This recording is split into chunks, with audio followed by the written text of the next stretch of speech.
wasiir Beyle oo hal arin soo bandhigay IMF iyo bangiga adduunka oo diiday la shaqeynta wasiirka cusub deymihii oo dalkeenu dib uga noqonayo iyo dokumentiyo wasiir Beyle hay oo ay la wareegtay IMF waa galwareed iyo warbixin xasaasi ah diidmada hay'adaha lacagta adduunka kala hor yimaadeen wasiirka magacaaban xujo ay hordhigeen xasan sheekh iyo wasiir Beyle oo si haynaya xogta deyn cafinta Soomaaliya ee sheergareeya warbixinta oo ku faafiya dunida muuqaal reetay dhaca oo YouTube-keena galwareed TV subscribe soo saar waa hagaagan ku bilaabo hay'adaha lacagta adduunka ee IMF iyo World Bank ayaa soo saaray arrin xasaasi oo la xiriirta wasiirka cusub ee dhawaan uu magacaabay Xamse Cabdi Barre waxay diiday inay la shaqeeyaan xukuumadda gaar ahaan wasiirka magacaaban iyaga oo sheegay inay kaliya la shaqeynayaan wasiirkii hore ee wasaaraddaasi Cabdiraxmaan Ducaale Beyle oo ay sheegay inuu hayo xogta deyn cafinta Soomaaliya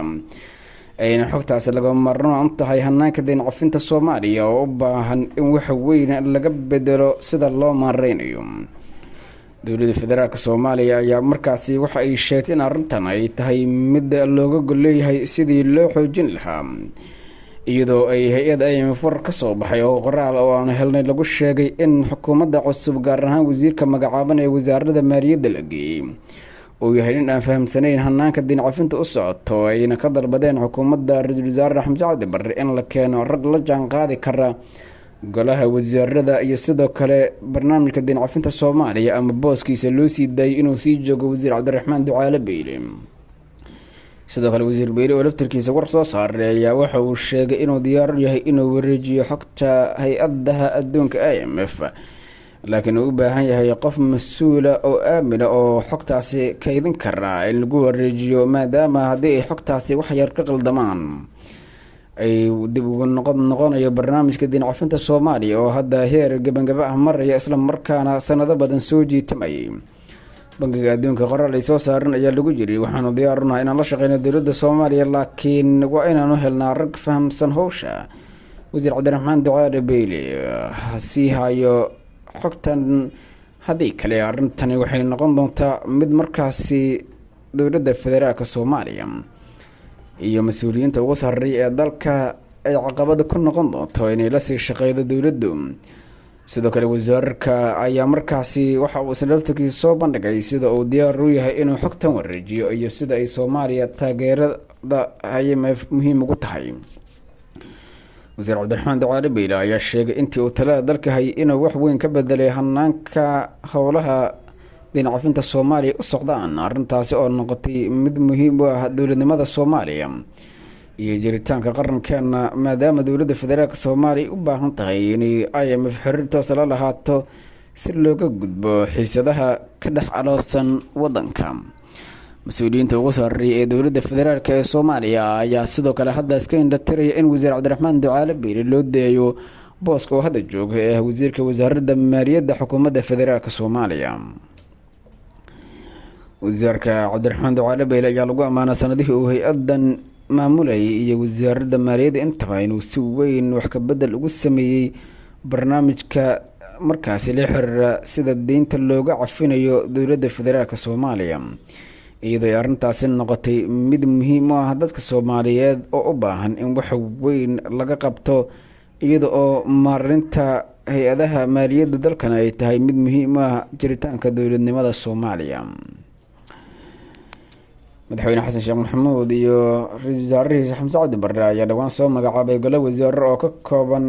25 wasiir 25 ku-xigeen iyo 25 wasiir dowlayaal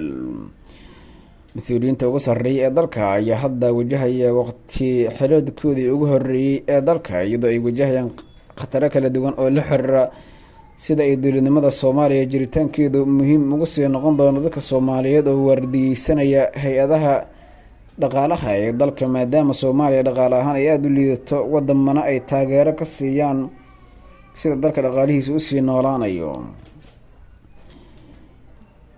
ra'iisul wasaare Xamse Cabdi Barre ayaa golihiisa wasaaradda dhawaan horgeeyay baarlamaanka iyadoo ay diidmooyin kala kulmeen qaar ka mid ah xildhibaanada walow ugu dambeyntii ay mareen ansixinta Soomaaliya waxaa ka taageeray arrimaha deyn cafinta hay'adaha lacagta adduunka IMF iyo World Bank iyadoo ay markaasi Soomaaliya wajahaydo xasarado kala duwan oo dhinaca dhaqaalaha dalka la xiriira mas-uuliyiin hore dalka uga soo shaqeeyay ayaa soo saaray bayaan kala duwan oo ku aadan in wasiir beyle loo sii daayo booska uu hadda joogo. xasan sheekh maxamuud ayaa hadda Kampala ku sugan, wuxuuna halkaasi u tegay sidii dhaqaale loo weydiisan lahaa markaasi wadanka Uganda oo Soomaaliya ka taageera arrimaha ciidanka. madaxweyne xasan sheekh maxamuud oo gaaray magaalada Kampala ee dalka Uganda ayaa mas-uuliyiinta safaarada iyo jaaliyadda Soomaaliyeed ee dalkaasi ku nool mar uu la hadlayay waxa uu aad u ammaanay fircoonida jaaliyadda Soomaaliyeed ee reer Uganda, wuxuuna soo hadal qaaday muhiimadda ay leedahay in la weyneeyo oo dunida la gaarsiiyo dhaqanka wanaagsan ee ummadda Soomaaliyeed.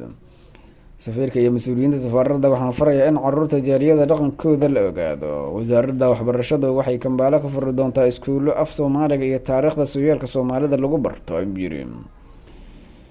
madaxweyne xasan sheekh maxamuud ayaa Soomaalida reer Uganda uga mahad celiyay doorkooda dib u dhiska safaarada Soomaaliya ee dalka Uganda, taasi oo lagu dhisay olole isku tashi ah.